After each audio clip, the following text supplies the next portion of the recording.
Members, thank you for your attention, the robust debate. We all share a passion for the students, the 1 million students in Minnesota, because we know it's a direct impact on our future as well. I first want to thank Senator Torres-Ray, the chair of the policy committee, my vice chair, Senator Johnson, lead Sean Nino, and Senator Nino, you've always been from the minority party, very respectful, and I've never taken anything personal, though you obviously are too excited in support of this measure. But I respect you. I also want to thank staff, my legislative assistant, Caitlin Snyder, the committee administrator, Dana Elwing. We have some new staffers, and the people that put out all these complicated tracking sheets, the runs for your district.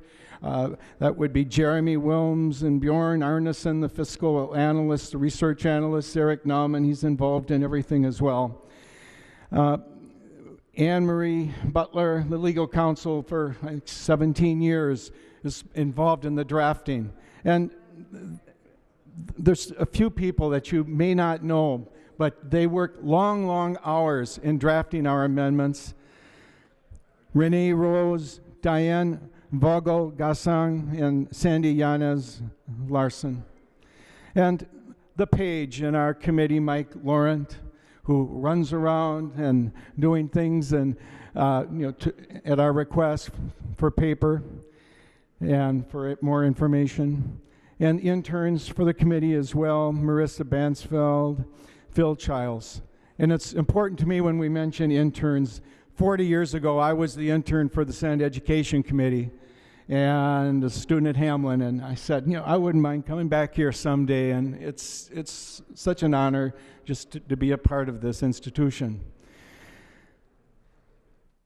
The many testifiers that were before our committee, the emails, the town meetings that you've all had, the presentations around the state at various groups, but the staff in the schools that have to implement what we talk about, the superintendents, the administrators, the school board members who have that care, control, and management of the district, the cooks, secretaries, paraprofessionals, custodians, bus drivers, counselors, social workers, counselors, psychologists, nurses, police officers.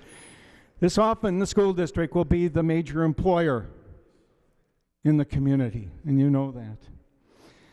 But what about the teachers? Over the 50,000 teachers, and I'm very proud of the teachers in our state. And I think there's a lot of trash talk in terms of changing seniority on the floor, and I know the intent may be to help the school board, but I'm very proud of the accomplishments that are being made in this state, and I believe we have a number of reforms in here that will help us make a great deal of progress. Yes, it's $15.7 billion, but $500 million strategically invested. Early learning, there was talk. What's this going for? Early learning, targeted intervention services for student at risk so they can be ready for K, 16-to-1 return on investment. 16-to-1 return, that would seem to me smart investment. Art Rolnick, former Senator Ed Oliver, and many others, many of them on your side of the aisle, have called in strong support of this. In a bipartisan effort, that early learning initiative started with a couple $1 million. We are investing now $50 million. And that's to close the achievement gap. That's the measurable. That's to help kids realize their dreams, that they can be college and career ready. And we had testimony in committee talking about that readiness, and it means ready for K. And that's why we have that investment. For those of you that would doubt whether we are making smart investments. We strongly support all-day K. It's the option of the school district, but it should not be based on your zip code. It should not be based on your ability to pay. It should be made available if you want to have access to it. And I strongly know that the majority of Minnesotans support that. And I know that the school boards strongly support providing those additional funds. In fact, most of this bill I've had excellent feedback from. There is additional money on the formula, nearly $100 million. Yes, you've said you'd like to see more. Well, great, and I wonder how many are you going to be supporting the tax bill. We have to raise revenue to do that. But we do have additional needs. I acknowledge that, and I would have liked to have put more into special education. We did put in at least 11 million more. We're at over $1 billion now in that part of the budget. But that's important. It's important for vocational education. Jen Olson worked so hard with Senator Stump and others. We've added millions more in the career vocational track. And maybe some of those students might not pass a high-stakes test, and I say, let their dream be where their career takes them, and don't get all stressed out about a high-stakes test. Don't let 40 or 50 questions determine whether you're good or bad. I commend the courage for all of you that supported that. It's not a dumbing down. This is getting smart. It's being effective for how we can more realistically align expectations for students. It strongly supported this measure by a bipartisan group. Yes, there were 2 people out of 24 or 25 that opposed it. The majority of Minnesotans support this measure. The school boards support this measure.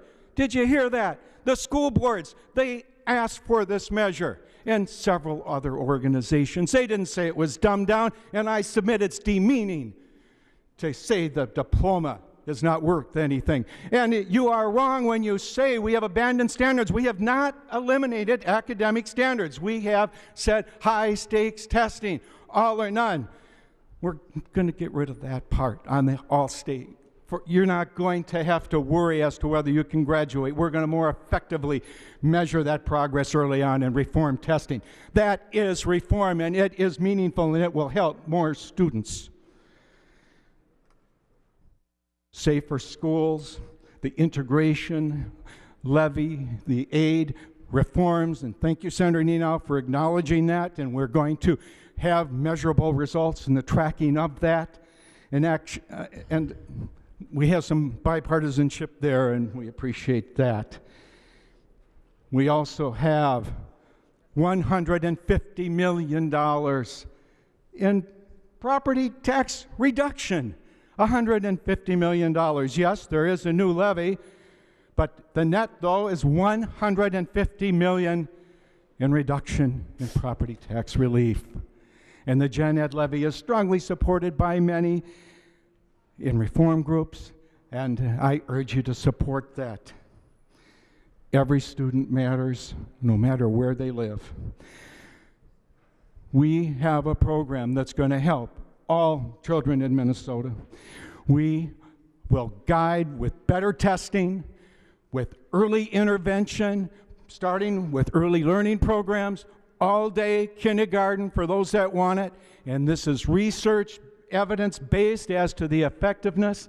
We're going to add more tutors and mentors through the reading corps, through the math corps. These were bipartisan initiatives, and we're adding to this. That's effective. And we're going to continue to work closely with the higher education system to make sure this alignment occurs. Members, thank you so much.